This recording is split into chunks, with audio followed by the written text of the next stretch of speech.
What do you see from Northwestern on film? They're a good team. They're physical. They like to get downhill in the run game. They got a good running back, a good O-line. They're figuring it out on offense, kind of their identity and who they want to be. So it's a game that we're expecting to be physical and, downhill. When you face a team that's had kind of quarterback struggles, is it kind of a goal not to give them any momentum, to sort of give them any light at the end of the tunnel there? Yeah, for sure. They're both good players at the end of the day.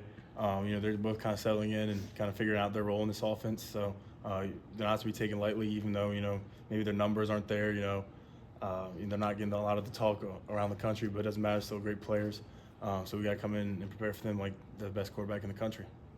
You guys created quite a stir last year at JMU with all those wins and being ranked in October. Kind of the same thing this year, 5-0 now. What do you guys go through trying to block out that noise on social media? The biggest thing is, the opinions outside of this building. They don't make any decisions in the building. So, why let those opinions kind of seek into us? And, thinking about it as a complacency thing, you want to fight that as much as you can and stay hungry and humble as, you keep going on with your season. Kyle, obviously someone that you had. Just what makes him as effective as he is off the edge, you feel like? He's a game changer. The way he prepares, watches film, takes care of his body, just the little things he sees on the field really help me and kind of speed me up. But just watching him play, he's relentless. He's a really high motor guy, and he's very energetic when he gets out there. I want to say that Signetti mentioned preseason that he's evolved so much from when he arrived, to now. Just from when you met him a few years ago, where have you maybe seen him evolve? I would say in all facets of his game. The biggest one would be how he takes care of his body. Early in his career at JMU, he fought those injuries, but he's in this training room more than anybody I see. And then off-season wise, he's working harder than anybody I know. Just the little things, pass rush moves, how to be better in the run game, really working on his body. He's done a great job with that, and he really has come a long way and looks great right now. How much is he a leader in that locker room? He's huge, especially amongst the D-line. There were a lot of new faces, people that have been here, and a lot of people that came in, from JMU, Kent State, places all over. But he's someone that they can look to and kind of learn from, especially to an unfamiliar system that we brought. He was somebody that kind of brought the continuity from the staff down to the players. You mentioned the fighting complacency. How much of the JMU players led that charge? I think that's a big thing that we've heard over the last 2 to 6 years for the guys that have been here for a while. But it's huge. You can't let that settle in. You get complacent and you start to kind of fall off of this upward rise that you're having. So the biggest thing is just staying hungry and staying humble.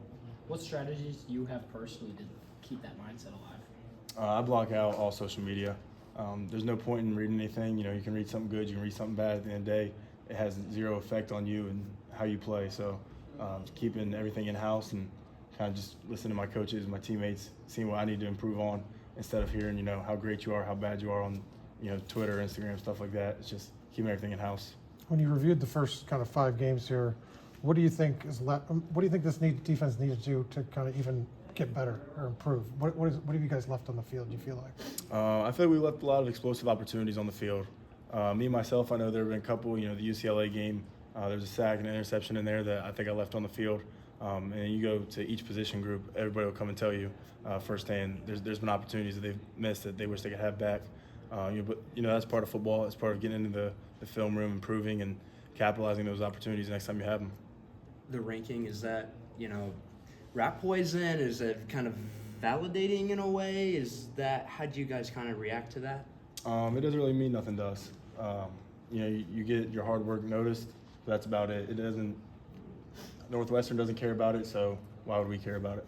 You're 5-0 going for that 6-win bowl eligibility. Last year, this time, you guys didn't really know if you guys would be in a bowl game. What's it mean to you to play for a bowl game on the line? It's important just because it's our next game. So every game is a standard. We're going to go in and we're going to dominate the game. We're going to come out with a win. So adding that on top is just, like icing on the cake.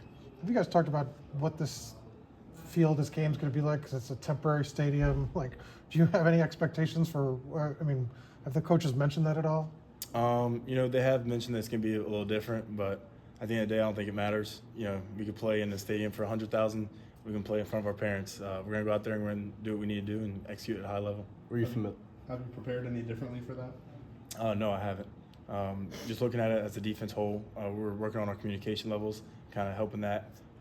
We don't expect it to be as loud, but it's still something that we kind of need to work on regardless of what stadium we're playing in. Were you familiar with going into that UCLA game, how well Indiana fans traveled? Yeah, getting there kind of showed me my first time seeing how Indiana travels. I mean, it was awesome. At the end of the game, kind of felt like that was like our home stadium. So it's really impressive how Indiana travels, and I'm looking forward to them doing it again. Once the season gets started, it seems like it just kind of flies. Heading into week 6, have you been able to kind of slow things down, or like how have you been able to enjoy every moment through this ride? Yeah, Sundays are big for me, and kind of sitting down and reflecting. You sit down and you kind of watch the film back. You have the whole day to yourself, kind of just to reflect on, what happened Saturday, and then you get that time with your family on weekends. So it slows down during the season on Sundays, and then Monday you're back at it, back ramped up. Do you feel the workload on Sundays then? Because I mean, you guys are you in particular not taking many snaps off. What's that kind of feel like now to kind of be not only a full-time but like starter, but like every snap player? Yeah, Sundays are big on like let's get to the most efficient way to get my body back. You take that time to watch the film. Maybe you're watching the film in the tubs. You have boots on. As soon as that game's over, you guys start attacking recovery. That way, for the next Saturday, you're back and you're 100% ready to go. How has the training staff been in that recovery process through these first few weeks? Oh, they've been great. Giving us different things. Like those boots, giving us the opportunity and more time to get that recovery time in. Doing different things like mobility work, the lifting kind of gets the soreness out, kind of works us through it. So they've been great with it.